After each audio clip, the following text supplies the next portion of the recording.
एक लड़की रोटी लेकर आती है और भिखारी को देती है। भिखारी उसके बदले उसको एक ब्रश देता है। वो ब्रश लेकर अपने पापा को दिखाती। जब वो पीछे मुड़ कर देखती तो भिखारी चला गया होता है। पापा उससे कहते हैं कि जाओ अपना होमवर्क करो। वह अपना होमवर्क करने लगती है। वह ब्रश एक पेन बन जाता है, लेकिन उसके पापा की दुकान पे कोई नहीं आता। वह एक चित्र बनाती है जिससे कि उसके पापा की दुकान के बहुत ज्यादा भीड़ हो। उसके चित्र बनाने के कुछ ही देर बाद वहाँ भीड़ लगना स्टार्ट हो जाता है और देखते ही देखते बहुत ज्यादा भीड़ हो जाती है। फिर वह लड़की एक बिजनेसमैन की तस्वीर बनाती है जो उसके पापा के दुकान के सामने आकर खड़े हैं। उसके कुछ ही देर बाद एक गाड़ी आती है जिससे एक बिजनेसमैन बाहर निकलता है और बोलता है, बेटा तुम यहाँ क्या कर रहे हो, चलो अपने घर। मैं आपका बेटा हूँ। हाँ।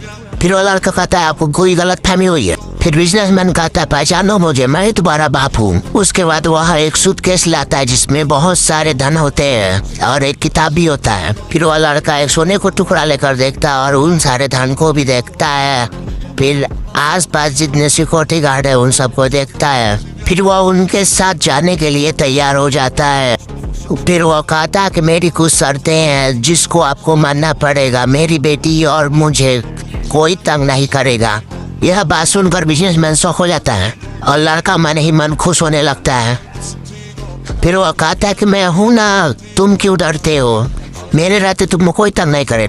फिर वो दोनों गाड़ी में बैठकर हंसते हंसते जाते हैं और बहुत सारे बातें करते हैं। बताओ बेटा इतने दिन से तुम कहाँ थे? मैं तुमको इतने दिन से कहाँ नहीं ढूंढा। तुम्हें तो मेरे प्रॉपर्टी के इकलौते वारिस हो। उन दोनों की बातें देखकर उसकी बेटी बहुत ज्यादा खुश होती है। बहुत सारी बातें करते हैं। फिर उनकी बेटी एक चित्र बनाती है। फिर वो अपने घर पहुंच जाते हैं जहां वो रहते थे। फिर वो गाड़ी से उतरता है। फिर बिजनेसमैन कहता है तुम्हारी पत्नी अलीना।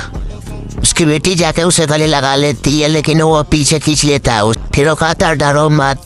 फिर वो कहता है ये लो तुम्हारा फेवरेट बुक, जिसे लड़का देखकर एकदम शौक हो जाता है और सोचने लगता है मैं कहाँ आकर फंस गया, और सोचता है कि मैं यहाँ से जल्द ही भाग जाऊंगा।